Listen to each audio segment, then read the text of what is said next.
Hello दोस्तों, मैं फेंकू दादा कमेटी। आज घर से मैं निकला तो ये भवानी अहरवा भवानी धाम वही काम ढूंढते रहे फेंकू।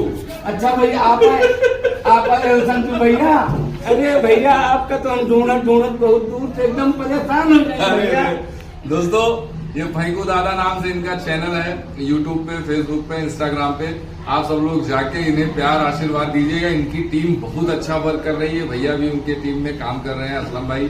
तो दादा कसक ढूंढे हो उनका? अरे भैया आपका नाम हम सुना, पहले मोबाइलवा पर देखा रही। अच्छा मोबाइलवा पर देखा रही भैया, और आपका देखी हमें बहुत अच्छा लगा।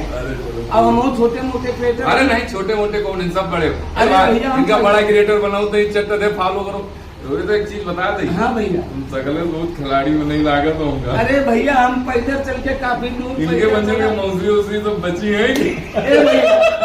भैया इनके मौसी के बात ना करो। इनके हम कहा नंबर दे दिए मौसी का, हम मौसी का नंबर मांगा है। मौसी तुम्हें चैलेंज दी। अच्छा। तो हम कहा कौन चैलेंज दी है? कहीं नहीं तरह इतने अखाड़ा में पहलवान उधर रहे हैं, गए उनसे हाथ मिला, उठा के पटक दी लंगोट मौसी के आते पहलवान अखाड़ा में। तो मोर भाई चाचा एक हफ्ता के चैलेंज दे है मौसी आपका, अगर टास्क पूरा ना कर पाए तो फिर हटा दिन नहीं हो। तो दोस्तों सब लोगों को सपोर्ट करिए, आशीर्वाद दीजिए। ऐसे गांव की ढेर सारी मस्ती देखने के लिए आप सबका स्वागत है। और दादा का बहुत जल्दी अपने चैनल बने रहे, इनके साथ में आपके साथ बहुत कॉमेडी वीडियो आने वाली। ठीक है चाचा? हाँ भैया बहुत बात।